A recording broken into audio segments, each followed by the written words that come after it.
Radio for Readers Bookmark. Up next on Bookmark, the pilot of a president. It's a female president, but it's not exactly the type of female president you might expect. The President's Pilot, next on Bookmark.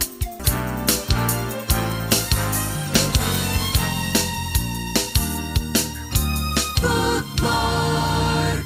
Most people who've watched any of our interviews on this channel have often wondered, why don't we do more novels? Well, I'm very selective about the novels that we feature. This one is from a friend of ours that we brought back. Bob Gandt, who's a former Pan Am pilot, has written the book, The President's Pilot. And the story is about a female president and what happens aboard that plane, Air Force One. He joins us for the Bookmark program. It's good seeing you, Bob. Good to see you, Mark. Again. You know, this is your 14th book. Correct. Was it the hardest book?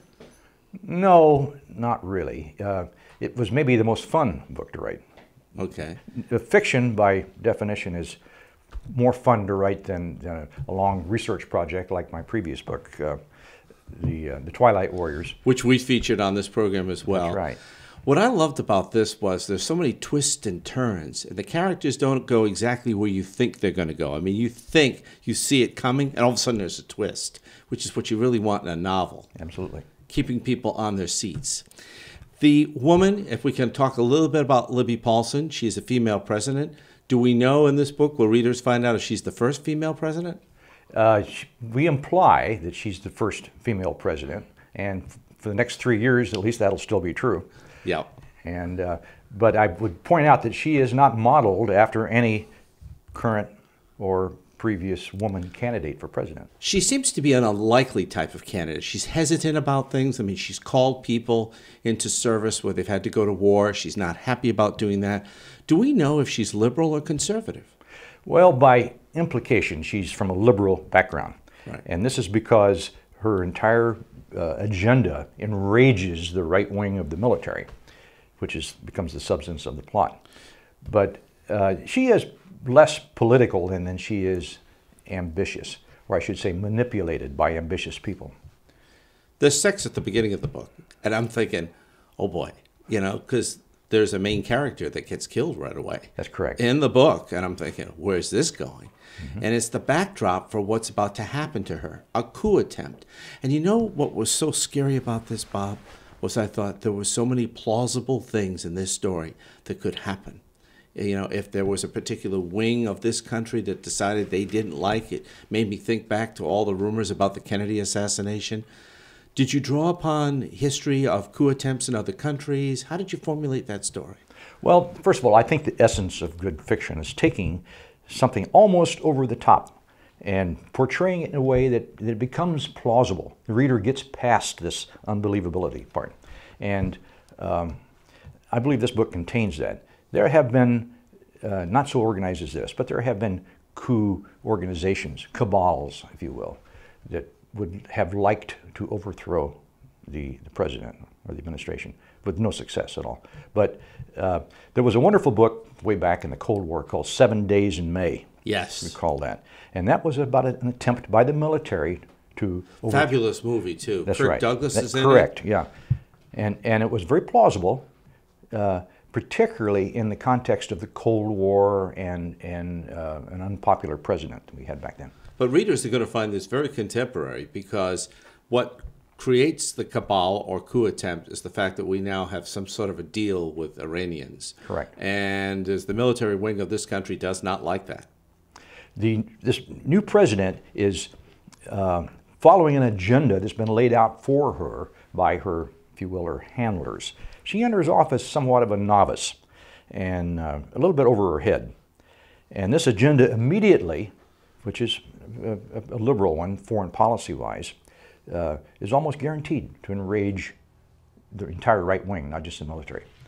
And she finds herself in deep, deep trouble early in her administration. Very early. We know from reading this, she's been in Congress, she's been in the Senate, so she worked her way up. And there's a main character that readers are going to learn about named Jill, who seems to be at her elbow the whole time. I think who helped craft her career, right? That's correct. And again, being a novice, our president, Libby Paulson, has always depended on a strong right arm. And in this case, this Jill Maitland has been her chief of staff, as her legislative chief. She's been with her all through her political career. And Libby depends on her not just for advice, but for backbone, for steel, because she's a very tough woman.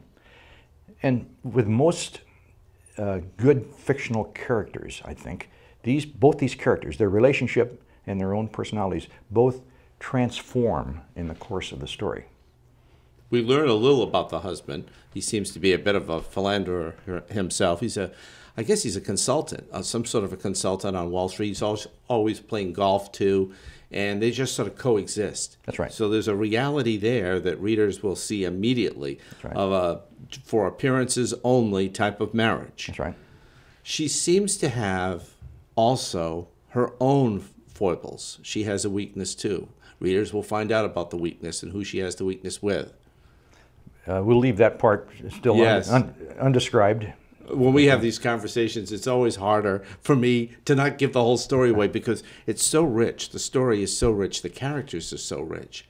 And we eventually are going to find a conclusion, but you pick a place, Gettysburg, Pennsylvania, to have a height of this story. Why Gettysburg? I needed someplace close to Washington. I wanted to have, I think I wanted to have some historical resonance to the story. And I was familiar with Gettysburg, a place I happened to like, and it was easy for me to make the geographical connections there in the town. And a little studio, much like this, is where much of the story takes place. Now, readers are also going to have to be prepared to hold their breath because there's a couple of attempts to bring this plane down as it's coming back. And they stop in Greenland at one point before heading back to the United States, and then we won't give away why they have to divert again and what happens with the plane. But I never realized, and it reminded me that I guess Air Force One can defend itself in some fashion if it has to.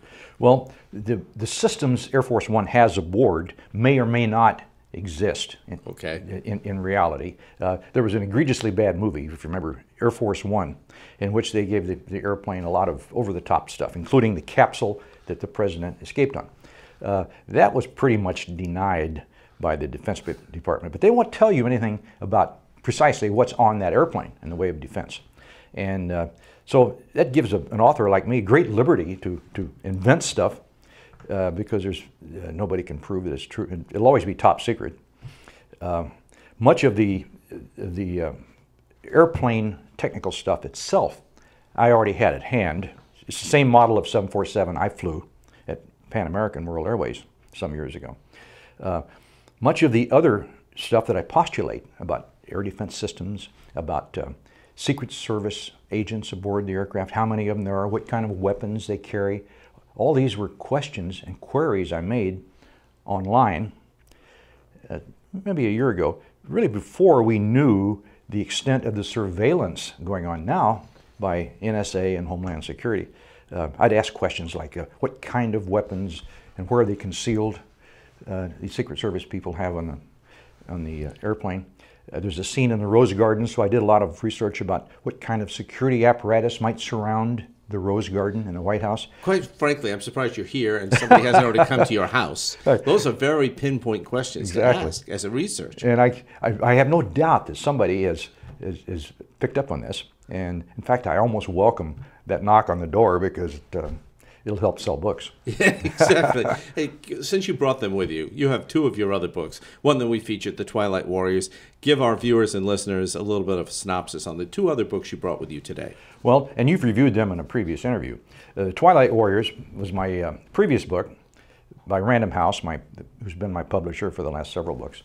The Twilight Warriors was the viewpoint of the Battle of Okinawa from this squadron of Corsair pilots aboard USS Intrepid.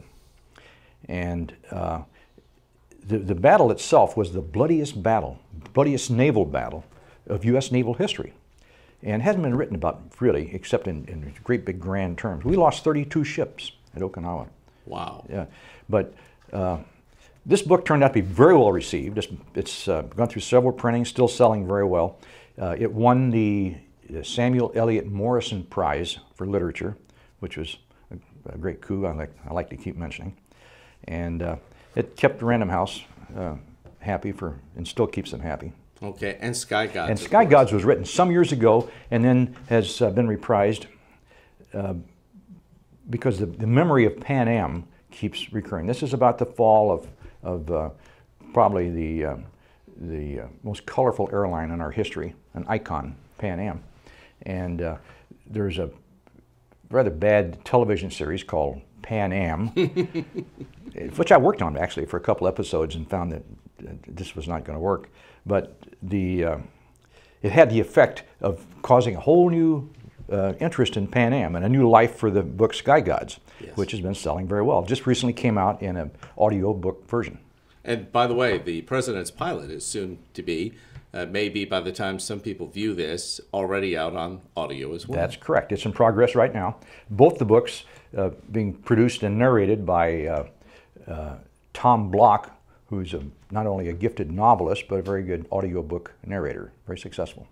There is a website that people can learn about all Bob's books, plus can learn about the individual storylines. There's also photographs at Gandt.com. That's Gandt, Gandt.com. You can learn about the books. There's a link to Amazon.com where you can acquire The President's Pilot as well as others. But there's photos of you there, including one in Tanzania. Quickly, what happened? Did you make a climb there? What did you do? That was 2 or 3 years ago. Yeah, I did. I climbed Mount Kilimanjaro, and mainly just to prove that old guys can still do that. Yeah. And I think I was and there's a logbook there, and I think I was the oldest climber on the mountain that year. And then there's a photograph of you in, I think is it the Dead Sea? Yeah. Or the Black? Yeah.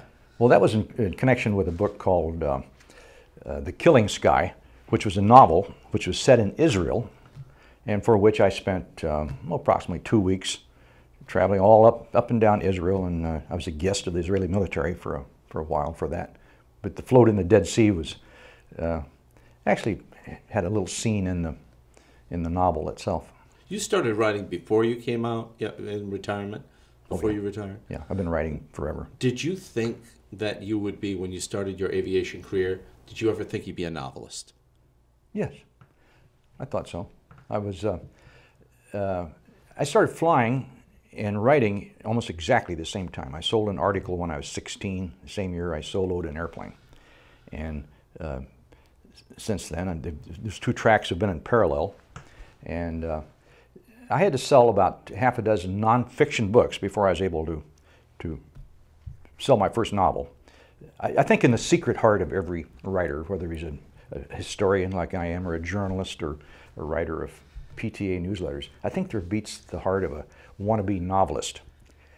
This is the true art form of literature. You get to play God. You invent people, bring them to life, kill them off, bring them back to life. I've done that. You've done that. Have them fall in love, fall out of love. It's great fun. Well, there's scandals in here. There's the prevention of a scandal. There's an unlikely person who puts it all together. You never would have believed that it would be this person. And when they read The President's Pilot, they'll put the book down momentarily and think and say, that's how it happened. Are there opportunities to take any of the characters from The President's Pilot and do a sequel somehow? Absolutely. But I didn't think so when I began this. Mind you, this book was conceived in 08. In 08, when it first seemed likely there might be a woman candidate for president. And I conjured up the story, and my agent took it to market, and HarperCollins particularly wanted it, until the Democratic Convention of 08, when you know who didn't win. And so the book was shelved. Nobody wanted it. Well, I revived it about a year ago with a slightly different point of view. It shifted from the pilot to the president herself, because in my mind then, she had grown in terms of possibility and where she could go. And so to answer your question, yes, this is a character with legs. Finally, I know some viewers and listeners are going to wonder about this. The evil forces that want to kill the president are hard right-wing people, correct? Correct. Okay. Someone's going to say, they always make us look bad, the writers say.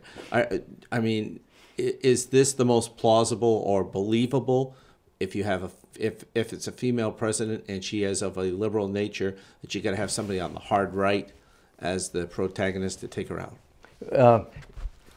The hard right is probably no more evil than the very far left. But in this particular case, I can say this much. I conjured up this secret society, and it's not even particularly right-wing politically. They are super patriots. It's founded by General Curtis LeMay, the old Cold Warrior. Yes, you make several mentions of him. Who had a clash with the newly elected John Kennedy, and he was eventually, soon after that, was forced into retirement. And I postulate that he created this secret society of mostly military officers, but other ultra-conservatives, to be in place just in case it ever happened that they had to remove what they considered a treasonous president. That's fiction. If I'm not mistaken, too, the real Curtis LeMay actually was a running mate of George Wallace. That's correct. Was he not? That's correct.